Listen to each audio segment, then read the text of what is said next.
kita semua. Hidup buruh, hidup rakyat Indonesia yang melawan. Baik kawan-kawan, seluruh anggota Federasi Perjuangan Buruh Indonesia dimanapun berada. Hari ini kita sudah melakukan aksi serentak nasional di seluruh wilayah dan kita akan melanjutkan untuk beberapa hari ke depan. Kami dari pimpinan Pusat Federasi Perjuangan Buruh Indonesia mengucapkan salam hormat setinggi-tingginya kepada kawan-kawan yang hari ini ikut berkontribusi memberikan kelancaran dan kesuksesan atas aksi kami. Semoga ke depan kita akan terus bisa melakukan perlawanan-perlawanan kawan-kawan, sehingga keadilan bisa kita dapatkan secara bersama-sama. Untuk itu, kami akan menutup aksi hari ini dengan membacakan surat pernyataan bersama. Baik, pernyataan sikap Federasi Perjuangan Buruh Indonesia, aksi serentak nasional 14 April 2020. Kapitalisme merupakan sumber malapetaka bagi rakyat Indonesia. Semakin hari, kapitalisme semakin rakus menjarah kekayaan sumber daya alam dan sumber daya manusia Indonesia. Menguras tenaga buruh Indonesia. Investasi adalah modus untuk memperluas pasar dan penguasaan aset-aset strategis yang menguasai hajat orang banyak kepada segelintir orang. Celakanya, pemerintah Indonesia dengan dalih ingin meningkatkan pertumbuhan ekonomi. Pemerintah menyiapkan karpet merah bagi investasi dengan membidani RUU Omnibus Law. Rancangan Undang-Undang Omnibus Law merupakan rancangan undang-undang satu jagat yang memberikan jalan yang sangat luas bagi penjajahan gaya baru, termasuk klaster Undang-Undang Cipta Kerja yang semakin menindas kaum buruh Indonesia. Selain rakus, kapitalisme juga tidak memiliki moral dan rasa kemanusiaan. Hal itu dibuktikan di tengah-tengah meluasnya wabah COVID-19 yang merebak ke seluruh wilayah dunia yang mengancam seluruh rakyat dan masyarakat dunia. Namun pemerintah Indonesia dan DPR RI tetap melaksanakan pembahasan rancangan Omnibus Law untuk segera disahkan sesuai mandat dan keinginan para tuan kapitalis. Masa pandemi ini dijadikan alat untuk meloloskan menjadi undang-undang Omnibus Law. Kedaulatan di tangan rakyat kemudian telah diubah menjadi kedaulatan di tangan kapitalis. Federasi Perjuangan Buruh Indonesia berpendirian teguh dan menyatakan bahwa kemerdekaan harus 100%, menolak penggadaian kemerdekaan kepada segelintir investor kapitalis penghisap darah rakyat. Dalam penanganan wabah COVID-19, pemerintah melalui Kementerian Kesehatan terkesan setengah hati. Dari pernyataan yang pelin-pelan, kebijakan yang diskriminatif, minimnya alat pelindungan diri, hingga pengelolaan data yang tidak valid.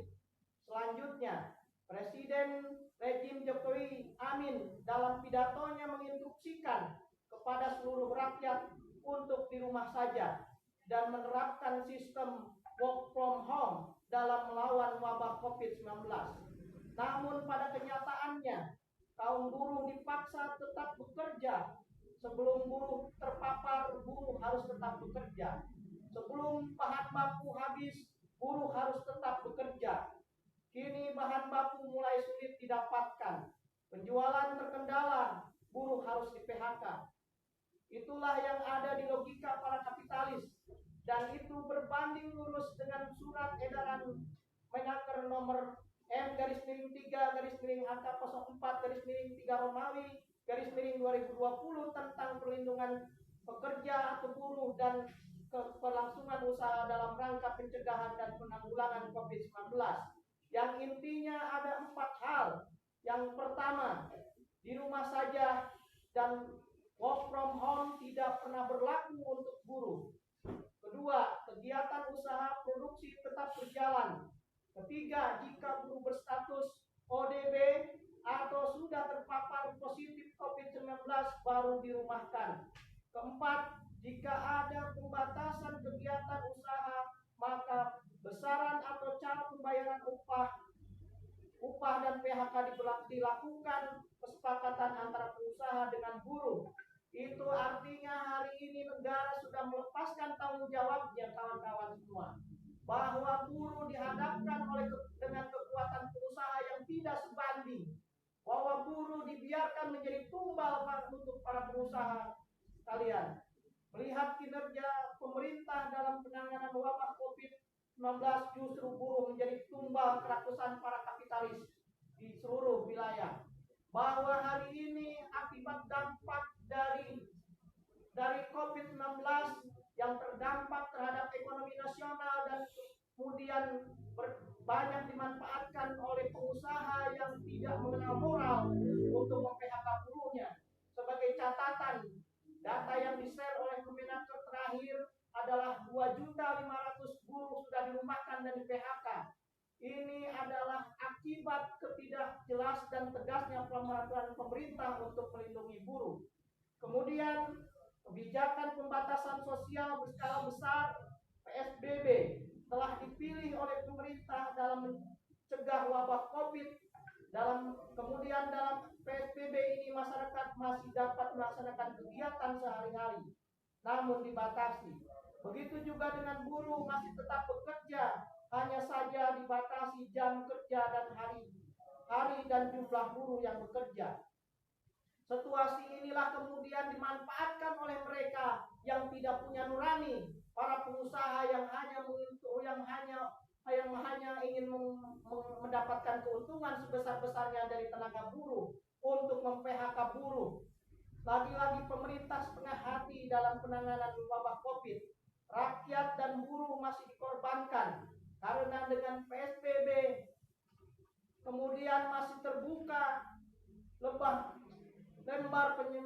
penyembaraan wabah COVID-19. Di sini pemerintah dituntut ketegasannya dalam menerapkan karantina wilayah atau karantina kesehatan yang kita kenal dengan lockdown sebagai upaya pencegahan dan penanganan COVID-19. Dan semua kebutuhan rakyat sudah semestinya ditanggung penuh oleh negara sesuai dengan amanat undang-undang yang sudah ditetapkan dan membayar upah buruh 100% selama karantina wilayah atau lockdown. Dalam masa karantina wilayah, gugus tugas COVID-19 melakukan pengecekan dan pendataan dari rumah ke rumah agar tepat dan efektif. Musibah wabah COVID-19 menjadi peringatan kepada pemerintah Indonesia yang selama ini negara telah menjalankan dan menganut sistem kapitalisme dalam penanganan wabah COVID menjadi semakin lamban dan lemah. Itu membuktikan bahwa sistem kapitalisme sudah sangat lapuk dan bobrok dan gagal mesejahterakan seluruh rakyat Indonesia. Negara hanya mengutamakan kepentingan kapitalis daripada kepentingan rakyat Indonesia yang merintih kesakitan karena dampak wabah COVID-19. Di sisi lain, negara tidak memiliki industri nasional atau industri induk yang mandiri dan kuat, sehingga ekonomi nasional sangat lemah dan rapuh, mudah dihantam oleh krisis ekonomi yang hari ini mulai melanda. Kapitalisme industri kesehatan pun salah satu problem dari penanganan wabah COVID yang mengakibatkan keadaan semakin kacau. Bukan hanya itu, bahwa kebijakan liberalisasi dalam segala bidang termasuk privatisasi sektor-sektor publik telah menyebabkan keadaan negeri ini semakin kalut dan semakin kacau dalam menghadapi wabah COVID-19. Oleh karena itu, kami dari pimpinan pusat Federasi Perjuangan Buruh Indonesia yang tergabung dalam Konfederasi Persatuan Buruh Indonesia melakukan aksi serentak nasional yang hari ini dimulai dari tanggal 14 April 2020 dan akan berlanjut sampai hari-hari ke depan sampai pemerintah menggagalkan kebijakan Omnibus Law yang akan terus menyengsarakan rakyat. Kami menuntut untuk segera dilakukan. DPR RI untuk segera menghentikan dan membatalkan segala pembahasan rancangan Undang-Undang Omnibus Law Cipta Kerja. 2. Pemerintah melaksanakan karantina kesehatan di setiap wilayah dan pemerintah pemerintah menjamin kebutuhan hidup rakyat, sandang, pangan, dan papan. 3. Cabut surat edaran Kemenaker nomor M-3/HK04/3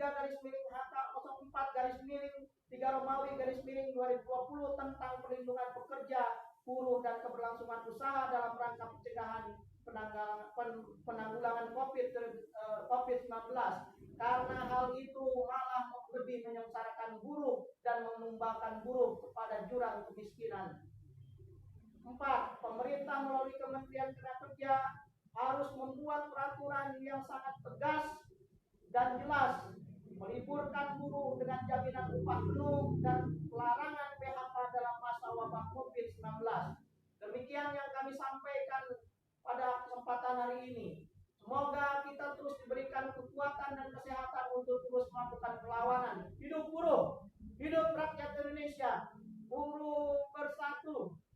Tak bisa dikalahkan. Buruh berkuasa, rakyat sejahtera. EPBI, belajar berjuang berkuasa.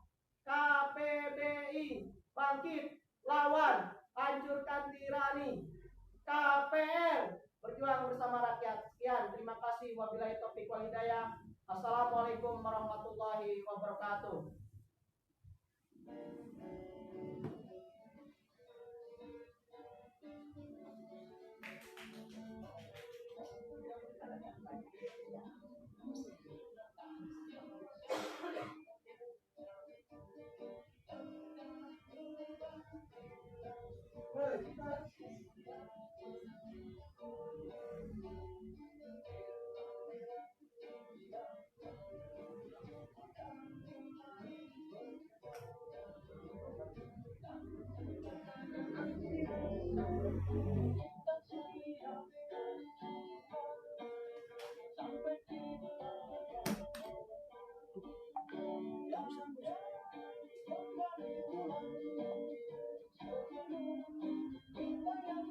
Jangan pamit ya.